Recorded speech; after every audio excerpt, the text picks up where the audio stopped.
The rain fell in heavy, rhythmic sheets against the cracked glass of a diner just off Interstate 80.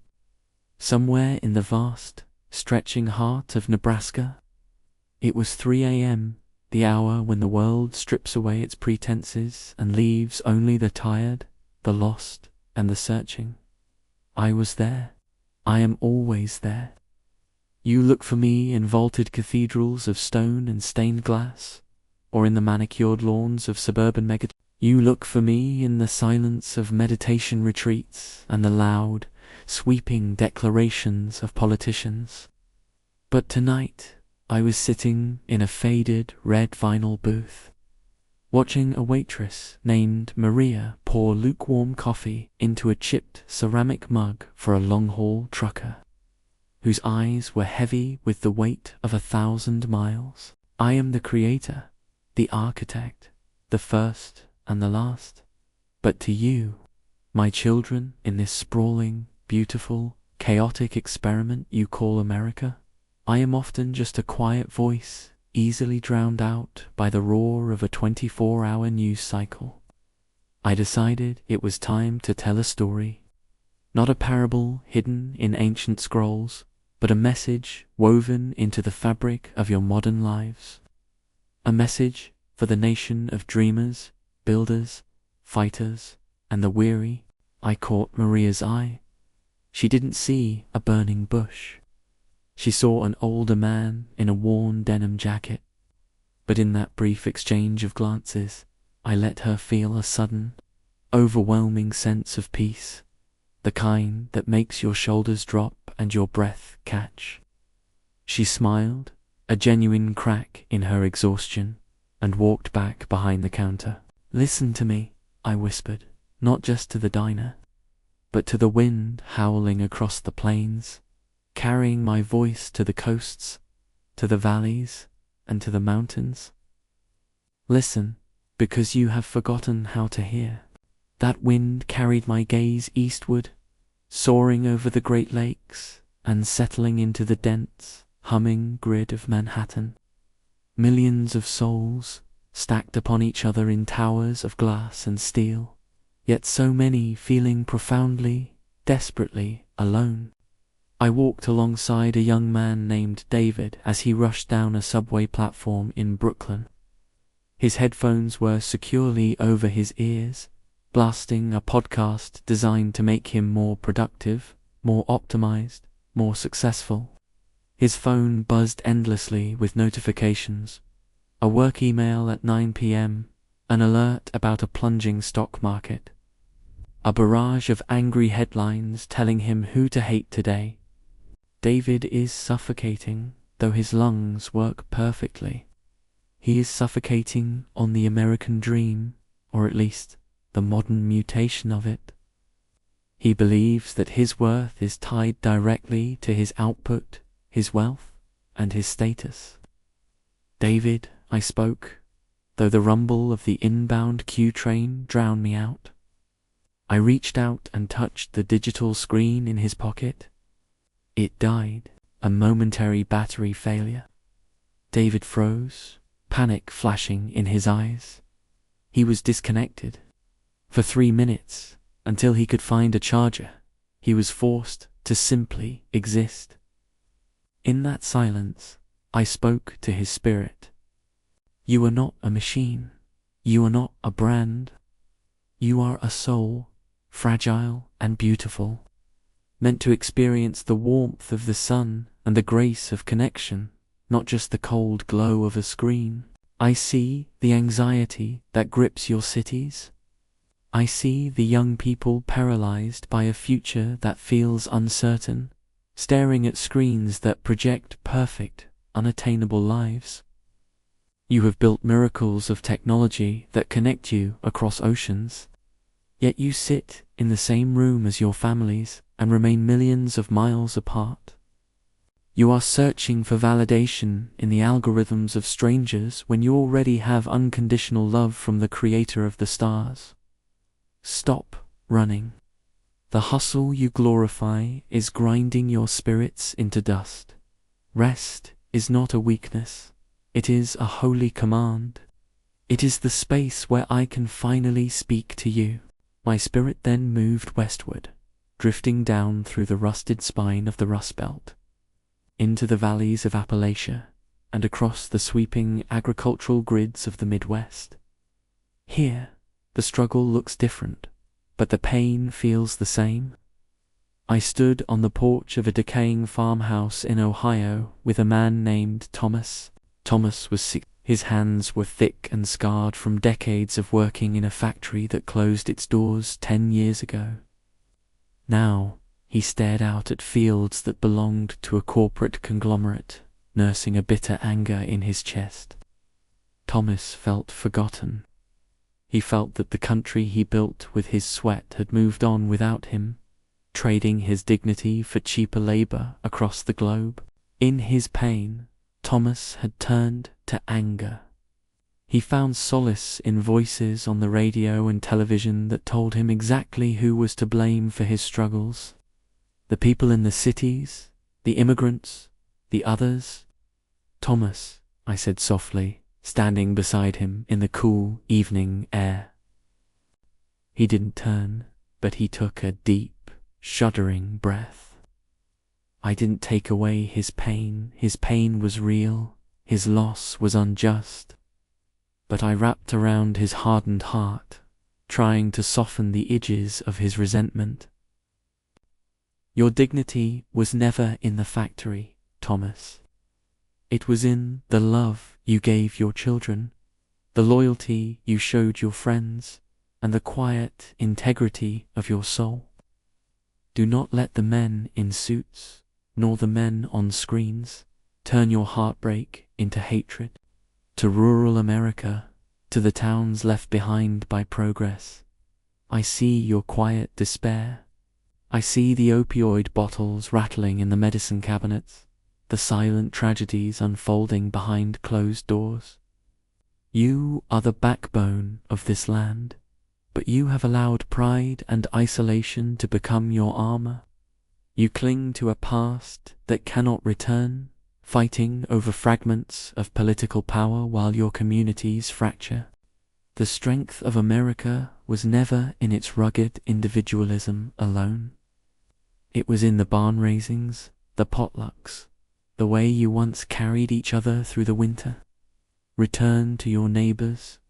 Forgive the people you have been told to despise. In their eyes, you will find my reflection." The breath of that Midwest evening carried me further to the West Coast, where the sun dips into the Pacific and the air smells of salt and eucalyptus. Here, in the sprawling campuses of Silicon Valley and the sound stages of Hollywood, they are building the future and writing the myths of your time. I sat in a minimalist, glass-walled office with a brilliant coder named Sarah. She was 24, a prodigy, designing algorithms meant to maximize user engagement for a social media platform. She was writing the code that keeps David on his phone in Brooklyn, the code that feeds Thomas his angry news in Ohio. She knew what she was doing, and the guilt gnawed at her stomach, keeping her awake at night. But the money was astronomical, and the culture told her she was changing the world. "You are changing it, Sarah," I whispered, watching her fingers fly across the keyboard. "But into what?" "I see the architects of your digital age. You have unlocked the secrets of human psychology, but you have used them to build digital cages. You trade truth for clicks. You monetize outrage. You have created a world where reality is subjective, where the loudest, angriest voice wins, and where deep, quiet wisdom is buried under an avalanche of memes and trends. Truth is not a metric. Truth is a foundation. You cannot build a society on the shifting sands of virality and vanity. To the creators, the influencers, the technologists, you bear a heavy burden. You are shaping the minds of millions. Use your gifts not to divide, not to addict, but to elevate. Build tools that foster genuine empathy. Tell stories that heal rather than fracture. You have the power to weave the world back together if you only have the courage to step away from the altar of profit and look at the human cost. I left the glass campuses and moved down to the deep, humid south, where the Spanish moss hangs heavy from the oak trees and the earth holds memories that are both beautiful and deeply scarred. I stood in a small, vibrant church in Atlanta. The choir was singing with a power that shook the wooden pews, voices rising in a harmony that was born from generations of suffering and an unyielding, defiant hope. Sitting in the back row was Marcos, a young black man, tired and weary. He had spent the week marching, protesting, demanding that the promise of America apply equally to him. He was exhausted by a history that refused to stay in the past. Across town, in a quiet suburb, sat an older white woman named Eleanor. She was reading her Bible, genuinely wanting to do right, but feeling defensive and confused by the rapidly changing world around her, fearful of saying the wrong thing. I love them both. Intensely, completely. You cannot heal a wound by pretending it does not exist. I spoke into the collective spirit of the nation, but you also cannot heal it by tearing it open new every day without pouring the salve of grace upon it. America, your original sin of division still haunts you. You are a nation born of a brilliant, divine idea that all are created equally yet executed by flawed, broken mortals. The pain of the past is woven into your soil. You must look at each other not as representatives of historical factions, nor as political adversaries to be defeated, but as brothers and sisters sharing a precarious, beautiful home. Justice without love is just revenge. Love without justice is merely sentimentality. You must pursue both with fierce grace. Listen to the pain of those who have been marginalized. Do not dismiss it. And to those who are hurting, do not let your righteous pursuit of justice harden your heart against the possibility of reconciliation. It was morning now. The sun was breaking over the Atlantic, painting the sky in violent, beautiful shades of purple and gold. I pulled back, looking at the entire continent. From the craggy coasts of Maine to the deserts of Arizona, from the deep forests of the Pacific Northwest to the swamps of Florida. You are an impossible nation, America. You are loud, arrogant, generous, innovative, reckless, and deeply compassionate, often all at once. You are tearing yourselves apart over red and blue, rural and urban, rich and poor, old and young. You treat your political opponents as enemies of the state, retreating into echo chambers that feed your worst fears. You are starving for meaning in a world overflowing with information. Here is the truth, the absolute, unvarnished reality from the maker of the universe. No politician will save you. No technology will fulfill you. No amount of wealth will protect you. Your salvation, not just your spiritual salvation, but the salvation of your society lies in a radical return to love. Not a weak, greeting card love, but a muscular, sacrificial, difficult love. It means choosing to listen to the neighbor who voted for the person you despise. It means putting down your phone and looking into the eyes of your children.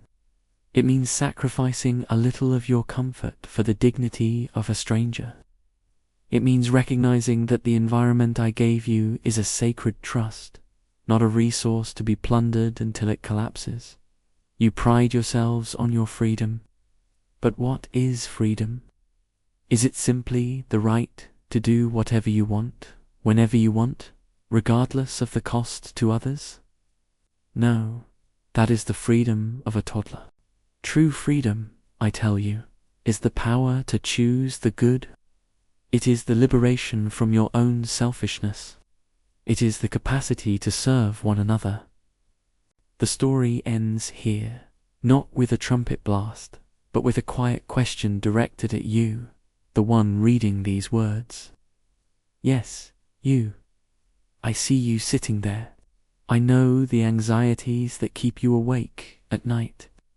I know the secret guilt you carry, the dreams you've abandoned, and the quiet hopes you still harbor in the deepest part of your chest. I know the way you laugh, and I know the tears you cry when no one else is looking. You look at the world and you feel overwhelmed.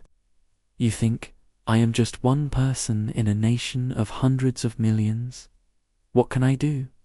You can do everything. You are not meant to save the whole world. I already did that. You were meant to save the small piece of the world you inhabit. Be kind in traffic. Forgive your parents. Pay a fair wage. Tell the truth, even when a lie is easier. Refuse to participate in the culture of outrage and mockery. Be a safe harbor for the broken people around you. The American story is not over. It is not doomed to collapse, nor is it guaranteed to triumph. It is a living, breathing thing, written in the choices you make every single day. I am with you, in the diners, in the subways, in the tractors, and in the boardrooms. I am the breath in your lungs and the quiet voice calling you home. Do not be afraid. Be bold. Be compassionate. And above all, remember who you belong to. You belong to me, and you belong to each other. Now, go and live like you believe it.